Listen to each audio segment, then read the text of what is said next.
ሰላም እንዴት ናችሁ? የሉናንስ ቤተሰቦች የላፕቶፕ ቻርጀራችን አንዳንድ ጊዜ ይሰራል፣ አንዳንድ ጊዜ ደግሞ ያቆማል። ትንሽ ቻርጅ አድርጎ ያቆማል እና እንደዚህ አይነት ችግሮች ሲገጥማችሁ ምንድን ነው የምታስቡት? አይምሯችሁ ላይ የሚመጣው ማንኛውም ኤሌክትሮኒክስ ቴሌቪዥንም ሆነ እንደዚሁ አዳፕተር ፓወር አዳፕተርም ሆነ ሌላ ኤሌክትሮኒክሶች መስራት ከሚገባቸው በታች ማለትም አንድ 30 ደቂቃ ሰርተው የሚጠፉ ከሆነ ትንሽ ሰርተው የሚያቆሙ ከሆነ ምንድነው ሀሳባችሁ ላይ የሚመጣው? መጀመሪያ ሁልጊዜ ካፓሲተር ነው ሊሆን የሚገባው።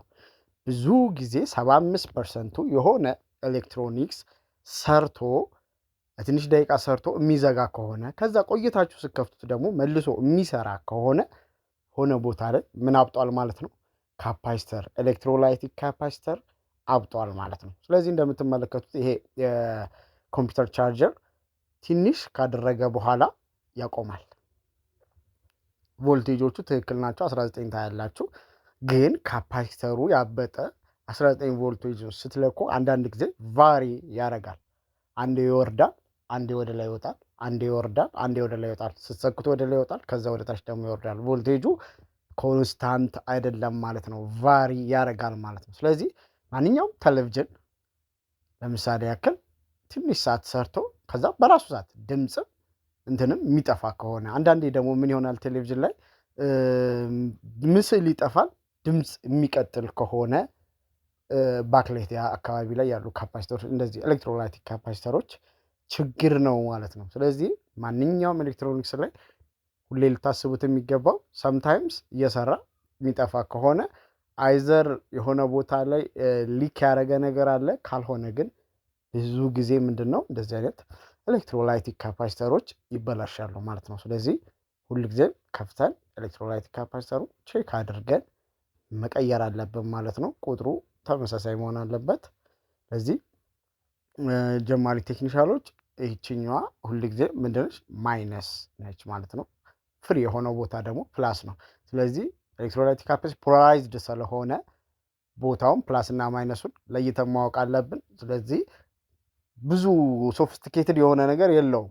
ፖላሪቲውን ለማየት ሌላ ካጠገቡ ያሉ ካፖችን ማየት በቂ ነው ማለት ነው። ስለዚህ በዛ መሰረት ፖላሪቲውን አይተን ማይነሱን በማይነስ ፕላሱን በፕላስ እንተካለን ማለት ነው። ተመሳሳይ ቁጥር ማድረግ አለብን።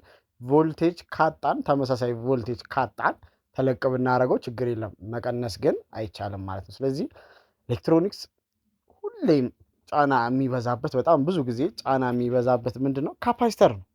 ካፓሲተር በተለያየ ምክንያት ይበላሻል ማለት ነው። እንደምታዩት አሁን የራሱን ካፓሲተር አግኝቼለታለሁ።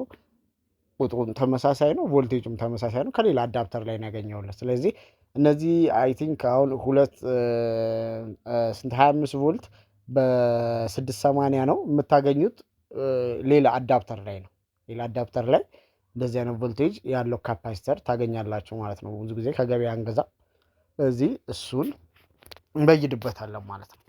በይደን ችግሩን በቀላሉ ሶልቭ እናደርገዋለን። ስለዚህ አዳፕተሮቹ ሲልድ ስለሆኑ አንዳንድ ጊዜ አይሰሩም ይባላል፣ ግን በቀላሉ መጠቀም የሚችሉ ናቸው። በእርግጥ ከተከፈቱ በኋላ እንደነበረ ለመመለስ ይከብዳል፣ ግን የተሻለ አድርጎ ለረዘም ላለ ጊዜ እንዲያገለግል ማድረግ እንችላለን ማለት ነው። ስለዚህ ኦሪጂናሉ ነው ዋናው። ፌኮቹ ገበያ ላይ ያሉት የዚህን ያክል ጥንካሬ የላቸውም ማለት ነው። እንዳልኳቸው ምን አየን ማለት ነው። አሁን እንድታስተውሉልኝ የምፈልገው ማንኛውም ኤሌክትሮኒክስ ስንጠግን ፓወር አግኝቶ ትንሽ ደቂቃ ሰርቶ በራሱ ሰዓት ኦፍ የሚሆን ከሆነ፣ ኦፍ የሚያደርገው ደግሞ ቴሌቪዥን ከሆነ ለምሳሌ ባክላይቱ ብቻ ላይ በራ ድምፅ ሊቀጥል ይችላል፣ ወይ ደግሞ ሙሉ ለሙሉ ቲቪው ትንሽ ሰርቶ ሊጠፋ ይችላል። እንደዚህ አይነት ነገሮች ሰርቶ የሚጠፉ ነገሮች ብዙ ጊዜ ምንድን ናቸው ማለት ነው? ካፓሲተር ነው ማለት ነው። ካፓሲተር ስራ በጣም ቀላል ስራ ነው። ስለዚህ በቀላሉ መጠገን እንችላለን ማለት ነው። ዛሬ ይሄን ሼር ላርጋችሁ ብዬ ነው። አሁን ቴስት እናደርጋለን። 19 ቮልቴጅ አለው የለውም የሚለውን ቴስት እናደርግ። 19 ቮልቴጁ ደግሞ ምን መሆን አለበት? ኮንስታንት መሆን አለበት፣ ቫሪ ማድረግ የለበትም ማለት ነው። ስለዚህ እሱን አሁን በሜትራችን ቴስት እናድርግ። አሁን እንደምታዩት ቫሪ የሚያደርግ 19 ቮልት አግኝቻለሁ። ይህን ሼር ላርጋችሁ ብዬ ነው። አመሰግናለሁ። ኦል ኢን ዋንስ ኤሌክትሮኒክስን ሰብስክራይብ አድርጉ፣ ሼር አድርጉ። ቴንክ ዩ